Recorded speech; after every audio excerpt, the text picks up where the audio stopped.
Hey everyone, welcome. In this video we're going to be having a look at something I find completely shameful and a complete kick in the nuts for everyone in the military. Now this is in regards to Bozo and his rich boy attitude and bumbling Biden and all of the G7 leaders as they betray their nations with even more debt to pay. And I guarantee this will stick in the craw.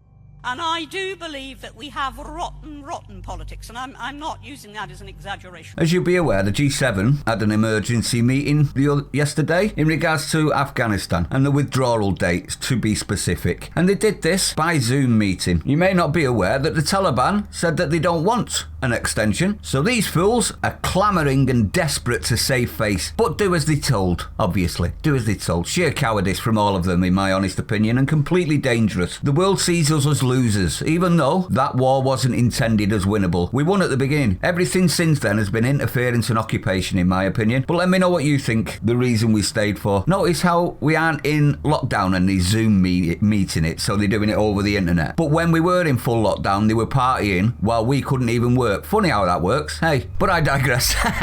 This story's much worse than that, in my honest opinion, though. G7's cash offer to Taliban. Prime Minister promises to unlock hundreds of millions if new Afghan regime will agree to a list of demands. Demands from losers. How many demands have you ever seen from a losing nation or a losing G7 of nations? Because that's how it feels. And it's also the typical response from a rich twat waffle, isn't it? Throw money at it till it goes away. And all of the Tories in general, to be honest.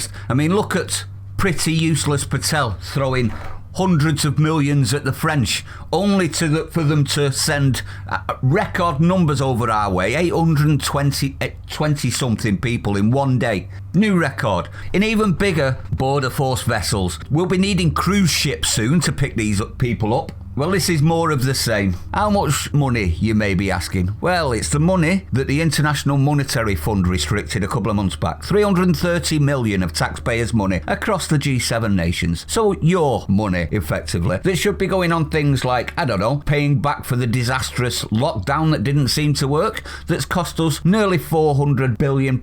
Something like that would be more considerate, wouldn't it? And what do you think he's doing this for? Well, these swamp dwellers think they can pay the Taliban to be nice. I shite you not. Paying them to be nice. G7 would unfreeze hundreds of millions of pounds in funding if the group agreed to a string of conditions. Prime Minister Boris Coward Johnson claimed the G7's considerable influence could help bring the Taliban to heel. Complete idiotic in all regards, that, in my honest opinion. So I thought we'd have a look at these idiotic demands. Now, they all get the dollar. This is the Taliban. If they allow girls to be educated, prevented the country from being a breeding ground for terror, and crack down on the heroin trade. Does anyone out there think they will allow any of these ridiculous demands? The Taliban, I mean. We couldn't stop the opium farming. The Yanks encouraged it, allegedly. Yet we expect the Taliban to. Why? Because they get the profits now? Suspect, isn't it? Girls going to school? Sorry, it's never going to happen.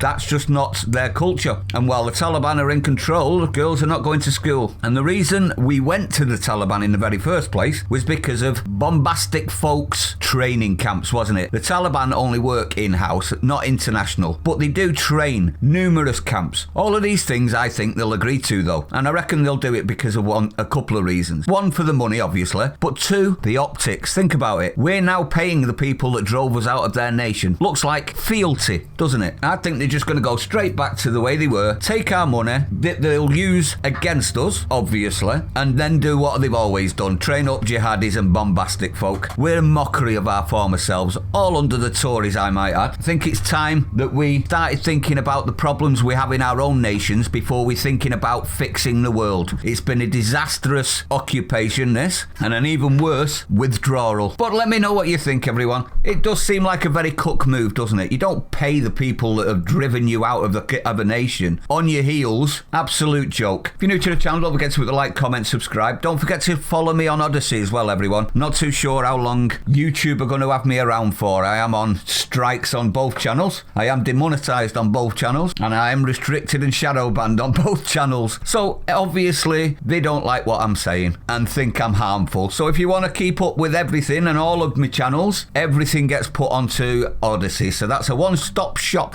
Hopefully see you there. Stay sane. I'll see you on the next one.